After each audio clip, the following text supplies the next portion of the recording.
look pretty good. I ain't gonna lie. Even though it's July, go ahead. Go ahead. There's cars parking in the road. You need to get around. You're right.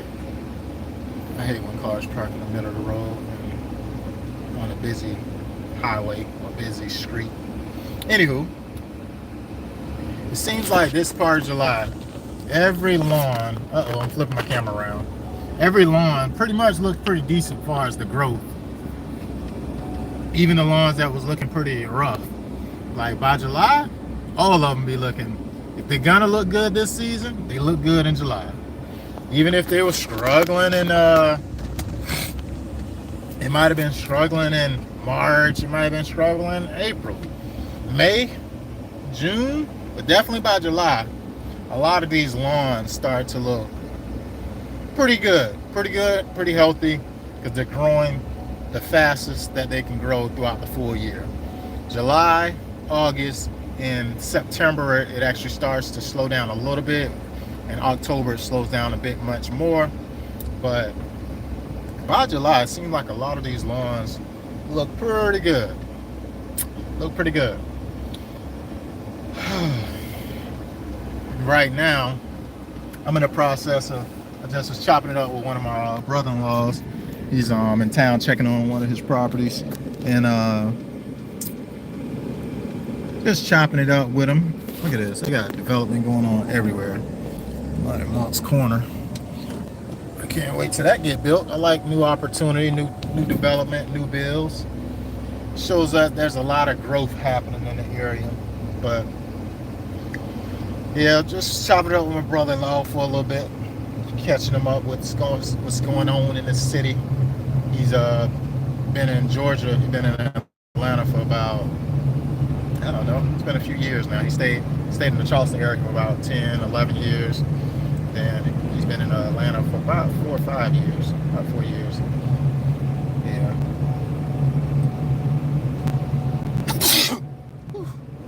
Man, 3 years. But yeah, it's going down.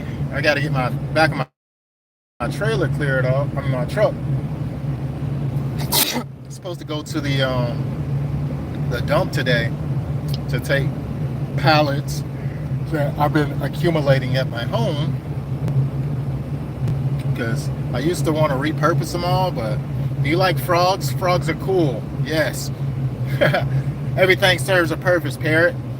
A frog eats bugs, so therefore I like bugs away from the property. Yeah, I like frogs. Everything has its purpose.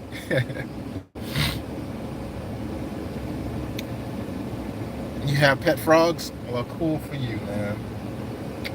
But heading out to figure out what I'm gonna do with this sod. I gotta get the sod going. Gotta get it going. No, I don't know nothing about flying frogs. Don't know about that one. I heard of a flying squirrel, but do they really fly? Right? They might be able to glide, in my opinion, but I don't know about flying.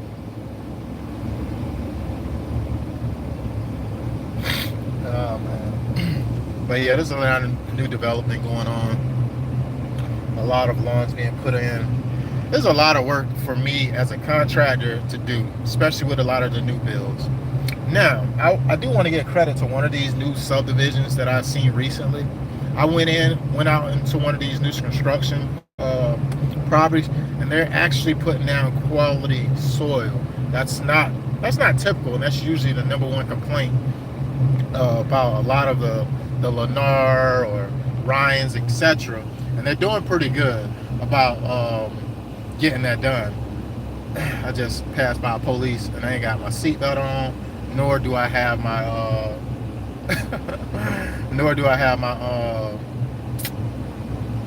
my phone. I'm holding it in my hand. So if this guy wanted to, he could just pull out and pull me over. I'm putting the seatbelt on because he pulled me over, I'm gonna be feeling some type of way. And I'm just being negligent. All right, I'm safe, y'all. Now I'm safe. I'm practicing safety. I got my seatbelt on. Boom. What's going on, Billy? Soil is key. Yes, soil is key to a proper establishment of these lawns, and a lot of them don't have the proper soil. A lot of them have compacted clay soil, which is not ideal. Not ideal for these lawns to establish. Can they survive? Yes, they can survive. They're not going to look their best. They're not going to be as lush. There's a lot of amendments needs to happen to perfect those type of lawns. So that's where service providers come in place. You got the TruGreens, you got lawn care providers, you got landscapers, you got different people that specialize in different things that can help perfect the lawn to get on track. But overall, sometimes it's not just the soil. Sometimes it's just poor grass based on the environment that it's placed in. And that's the number one thing that I usually talk about on a lot of my my lawn reputation type videos, where I'm doing my business channel. I'll talk about, the right grass being in the right environment, because in reality, it's not going to survive unless it's in the proper conditions.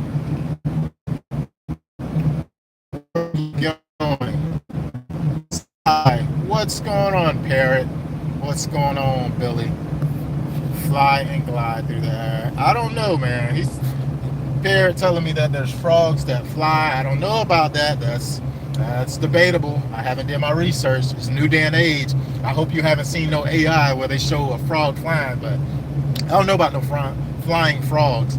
I have heard of flying squirrels, but in my opinion, they're not like flying like bird flying. They're gliding. Like they may jump from one tree and they glide through the air and they can kind of go over to another tree, but they're not like flap your wings type flying.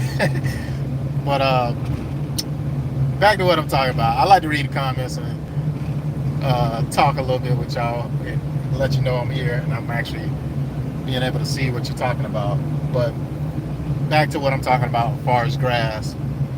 That's day in, day out. That's pretty much what I'm doing. Sod installation, prepping the soil correctly. There's a lot of information out there, and a lot of the information that I try to do my due diligence and research on is information that's relevant to my location, because what may be a great practice for someone that's in let's say North Carolina or even Florida, we're in different plant hardiness zones. Plant hardiness refers to the type of vegetation as far as plants, trees, grass, what grow in those specific areas of the region. If you're in Florida, more than likely you're in zone 10, zone 9 for sure. It's much hotter than it is here in South Carolina. In South Carolina, we have two zones. A little bit of the northern part of South Carolina is actually zone 7, but majority of South Carolina is zone 8. And I'm in the coastal area. When I say coastal, that's in reference to the beaches, the sand, the layout of the land is considered a coastal area. We're closer to the water, basically, coastal. So I like to make information that's relevant to that specific thing, because people can really have the misinformation by applying practices that apply in other states, other zones. So that right there is super key to the information that people are reading online. So when a prospect reach out, seek me out to hire me, they're getting information based on our local practices and our local professionals. I'm in tune and I'm in touch with one of our horticulturalists. His name is Bill, out in I'm not gonna give out his full name, etc. But his name is Bill, and he's based out of they put up a gate over there. It's different. His name is Bill, but he's a horticulturalist in Charleston. He's been doing this for over 25 years, and Bill is very, very passionate about what he do. He actually has 3 branches of pesticide companies where he actually is as a supplier. He actually creates his own product, and that's not an easy process to even get approved, to even be able to do. Not many people can come out with a product. It has to go through so many testing stages to actually get approved to even go to market. So it usually take about 10 to 15 years. but he's been in it for over 30 years. Bill is roughly around 60, 70 years old. I'm pretty sure he's like 70, but very, very, very knowledgeable. And a lot of the information he gives out is definitely relevant to my local area. So that's where I lean on for, is making sure I'm in tune with what's going on with our environmental conditions. Of course, we have climate change and things like that I have to be in tune with, because at the end of the day, things are global warming, climate change is definitely a thing. We can act like it don't exist, but you best believe the layout of the land, we're getting more rain, we're getting different functionality as far as we're getting snow here a little bit more frequently than we've got over the last 20 years. We've got some once within the last 5 years, then we got some this year. It doesn't snow here in Charleston, y'all. We in the South. Like, what are we talking about? It snowed in Florida this year.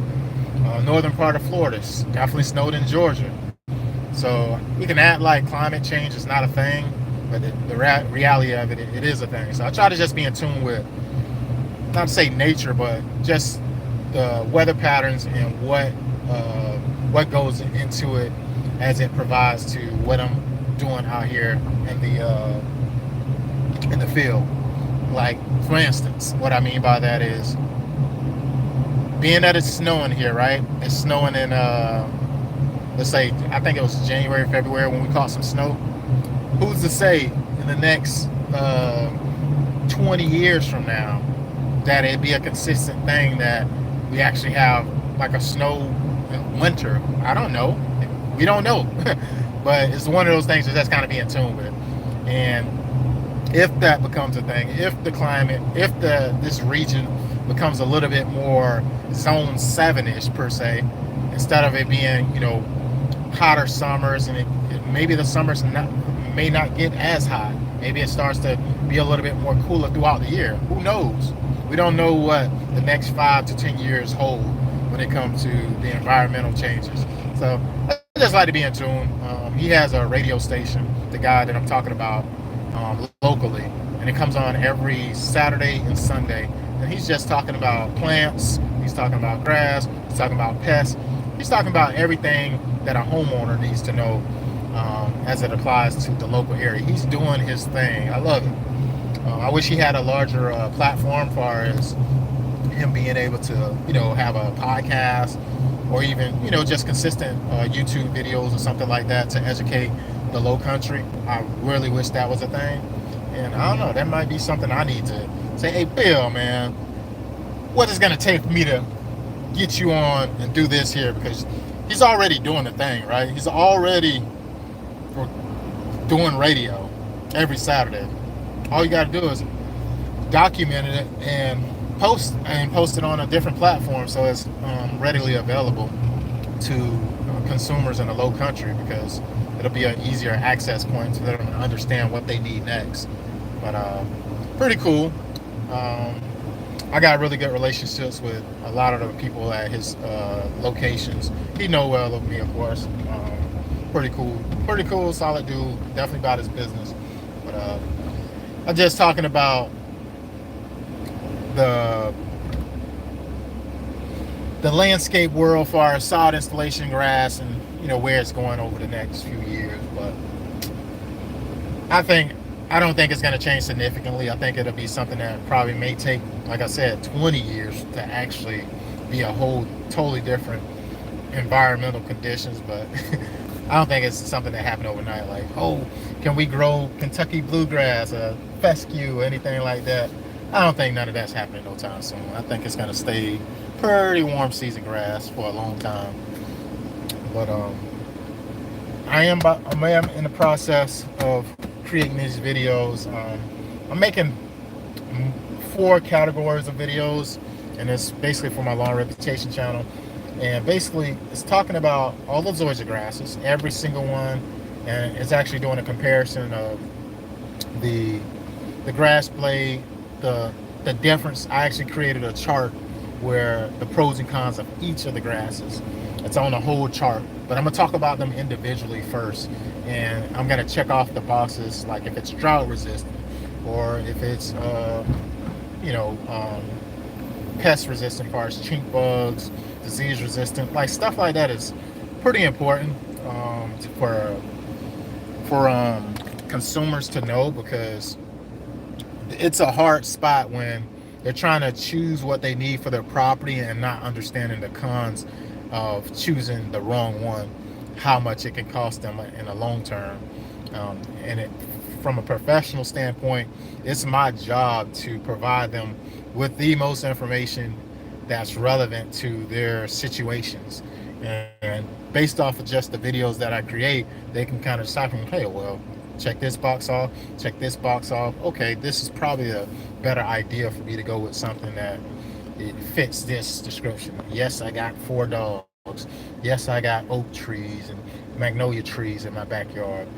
It limits what you want to put in that yard if you have some environmental conditions that prohibit, is not the best for that lawn to thrive. So just information like that is super relevant. And then I can really dial into, I'm in a few different groups, and they got their terminology that they use when it comes to references of how to maintain those lawns. A lot of people like to reel mow, and reel mowing is amazing. I'm looking to buy, I'm in the market to get me a reel mower. As of right now, I use a rotary Time Master, a 30-inch, to mow my lawn. But I'm looking to get a reel mower because I noticed that some of the guys in my local area, well, not guys, but people who have had Zoysia lawns installed, Bermuda lawns installed, like my neighbor, he reel mows, and man, that lawn looks so good. It's all I need to do is get a fork and poke some holes in it, man, because he literally got a golf course lawn. It look amazing, and I can't compete. A golf course lawn, guys, is very high maintenance. He's mowing that lawn every other day. Yes, he does use growth regulators, PGR, plant growth regulators, to limit the amount of how fast it's growing. In reality, usually how those growth regulators work is, instead of the grass growing in a vertical standpoint, it basically stores the energy and it pushes it to grow horizontally. That's usually how a plant growth regulator works. So if you're looking to fill in some stuff, it can be helpful in that sense as well. But his lawn looks amazing, and I think even when they use a plant growth regulator, typically they're still mowing it. You know, it may extend it out to maybe once every 4 days, or he's not out there every day when he's using these products. But I look forward to doing some type of reel mowing, and I've been strongly considering, man, finding somebody who I can just really just subcontract and buy a few reel mowers just to one up a lot of the people who want these premium type turfs, right? But they don't do reel mowing. Not to say they have to, but you can really have that lawn looking like, man, who mows this lawn if you reel mowed? You reel mowed, man, that lawn is so smooth. You can stripe it, and it almost, people look at it and they think it's artificial because it looked that good. But reel mowing's a thing. I was looking up a few different reel mowers, and costs fluctuate. You can get a manual one and spend a couple $100, or you can get one that's gas operated, and that one's running about anywhere from $2,000 to $2,000 and up. But they get pretty costly. It's definitely a specialty thing. But we got some overachievers out here in the market. I'm gonna reach out to my neighbor, because I think he got a few different reel mowers, and say, hey man, what we doing, man? I need to buy one of those off you, man. What are we gonna do? I don't want to go buy a new one. I don't want to buy a new one. I'm buying used, baby. Teach me the game. Especially if it's an entry point. I'm trying to, learn more about reel mowing. I never offer reel mowing, but I think it'd definitely be a specialty thing if somebody offered literally reel mowing services only. Reel mowing, not rotary. When I say reel, basically it basically cuts from a vertical standpoint. It cuts like this instead of a blade spinning around in a circle. So that's the difference. and you definitely can get much lower with a real mower. You can cut all the way down to a 1/4 inch to 1/2 inch to 3/4 of an inch. If you got a regular rotary mower, I think the lowest you can get is probably 1.5 inches, if I'm not mistaken. Some may go down to 1 inch, but that's definitely a thing. Yep. Out here rolling through these streets. I gotta get this sod off the back of my truck. And I don't know who's finna get some free grass today, but I will not be hanging on to this grass for the next 2 hours. I need to hurry up and get this junk off my truck now. Somebody would love to have it. All lawns are looking pretty decent right now. It's July. Lawns are looking decent. Even if they were trash lawns, they look halfway decent because they're growing really fast right now. And if you're just doing the proper maintenance, as far as just mowing it consistently, you can kind of fix half of the problems that you have. People want new lawns sometimes, y'all, but they're not willing to do what's required to maintain it. So it's almost like you're buying a $2 million house. You got the cheapest grass, and no, I'm not even gonna use that as a reference. I'm gonna say you can't buy a premium turf type and then want to do the least maintenance as possible, like for it to look a certain way. If you want it to look like a golf course, do what's required. You can't do your best. Your best is subjective all the time. It's like, oh, I did my best. Well, did you do what was required to get the results that the people who have the lawn that you want look like that? That's the part where you just gotta know that you can't do your best and think that the lawn is doing great because you did your best. No, there's boxes that you gotta check off. What's required is required. You can't skip a step. But yeah, I'm trying to emphasize that by every time that I sell a lawn. Of course, you guys know I give every single client a guide of how to care for new sod, and it tells them, of course, practical. I'm not going to say practical information, because yes, I sourced this information from one of my local sod farms, but also I did put my own information in there because some of it is a little bit subjective. Like, I'm gonna be transparent. Supersod they have guides and things like that, can kind of put the client in a step ahead. However, Supersod is in North Carolina. It's in other states that some of those practices, that the information, it doesn't apply to this specific market. So of course I have to do my due diligence, read the information, and make sure I make edits based on how it applies in my specific area. That way I'm not misguiding clients on how to care for the lawn. Like, let's say after 10 days for them to mow the lawn, I'm saying, hey, don't mow that lawn in 10 days. Give it at least 3 weeks. Like, we want it to tack down. If the sod farm is saying, just because somebody say something, I'm always that person that question. Just because somebody say something, don't make it true.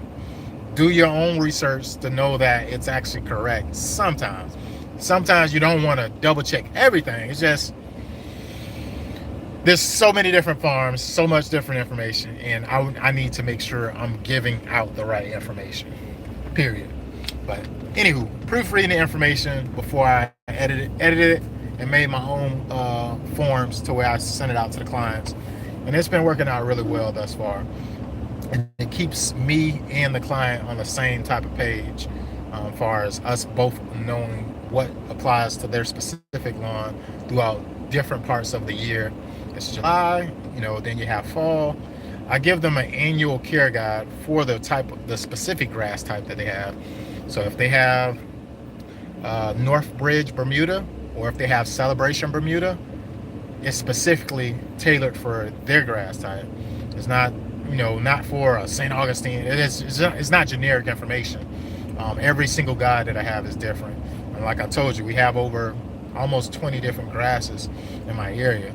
Yes, that's an abundance amount of information, and I feel like no landscaper is really looking up all those companies and looking up the companies, looking up the grass types, and then dialing into where this grass was uh, created at. That's what I do. I look up the grasses, right? And I can say, okay, this sod farm carried this grass. Where did this grass come from? Where do they make this grass from? How does it compare to what's currently here, what people know more about? Like a Palmetto St. Augustine, right? That's a pretty well-known grass that's everywhere. However, there's so many other different St. Augustines in North Carolina, Georgia. Florida has the most different St. Augustines because that's where the grass was created. And then they have some that's in Texas as well.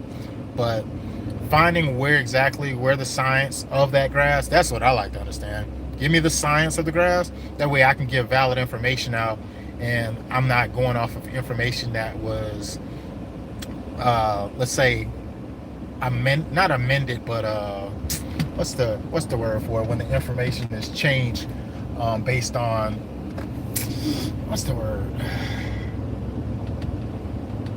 I guess amended.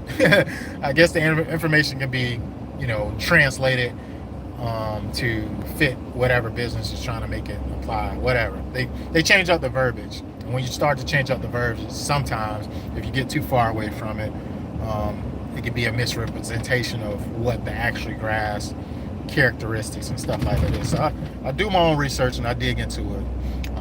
They have data sheets and they have field tests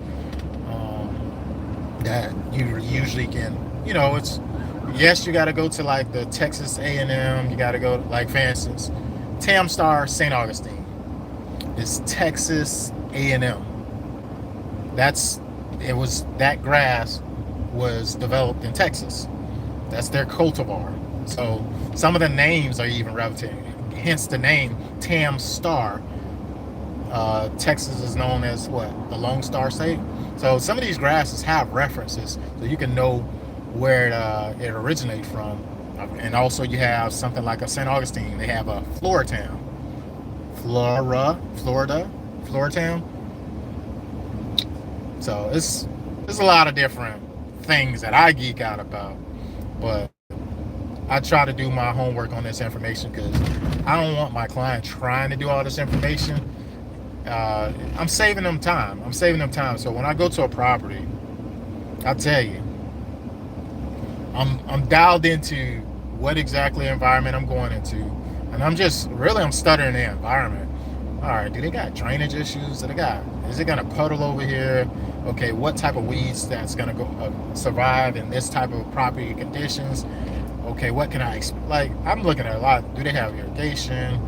I'm looking at so many different things. So after they've gave me their overview of what they need for the property and what they think, and they've tried seeding, like, I let them do all the talking about, because once you begin talking, their opinions about things change really fast. So to me, it's really important to let the people talk. Let the people talk, because it ain't gonna, not to say it shows them what they don't understand, but it's just they're misinformed, and I just try to get the logic of where they heard this from before I even talk. Because as soon as I start to talk, I know, like, the information. They're like, oh, I didn't know that. I hear that a lot. I didn't know that. Well, yeah, this is actually boom, boom, boom.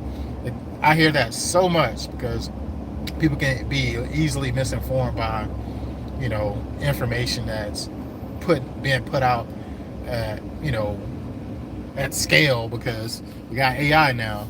The internet is saturated with misinformation that doesn't necessarily is relevant to my area, but they did look it up online, and it's not helpful at times. Police. It's busy today, boy. What the police doing? Anywho, I'm scrolling. But yep. I gotta get this. I got some St. Augustine that I just went to a property and pulled up. And originally, this yard that I just left, right? It had I put down some Tamstar St. Augustine, and the Terrence Star St. Augustine started to get some Bermuda in it.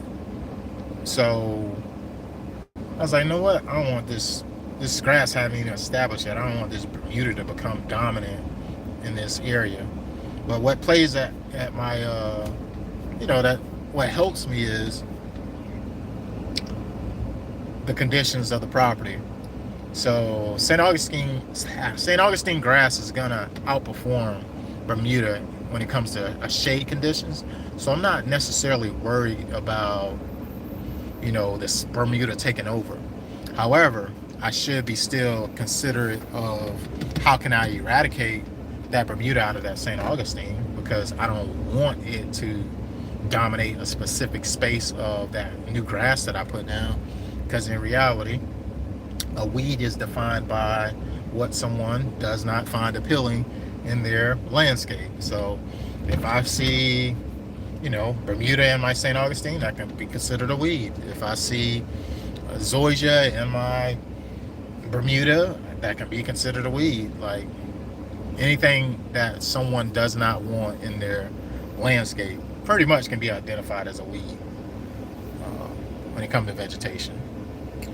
But yeah, getting it in today, y'all. Getting it in today. It's good old Saturday. My family done ran on me a little bit. They went on a little bit of a road trip, and I'm trying to get this work done, get my house in order, because I've been working like crazy, man. And when you're working like crazy, you can easily neglect the home. And I'm not. I'm trying to do better. I gotta do better. Gotta do better. So I'm trying to get this stuff on track. If y'all are in the room, hit the like button.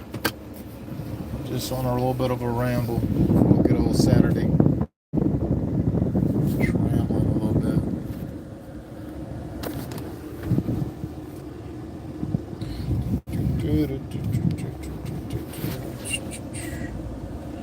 Alright. But just arrived over to the crib. I gotta get everything cleared out, and I gotta get on this platform and put some information out, because I gotta get this side going within the next hour or so.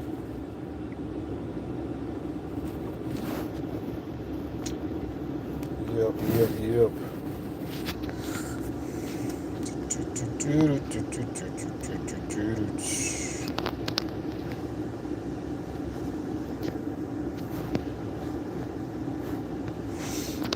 But I'm gonna be tapping in with y'all in a little bit, man. It's a good old Saturday, and I'm out to go over here and get this truck cleared off.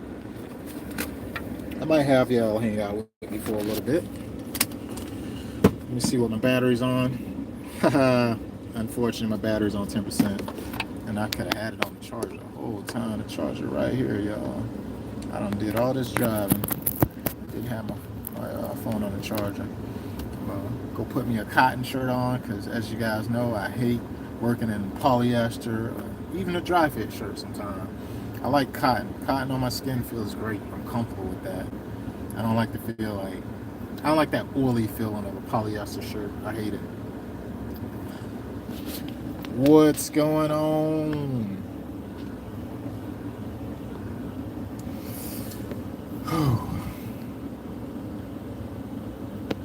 Let's see here. Alright, let me get up off of here.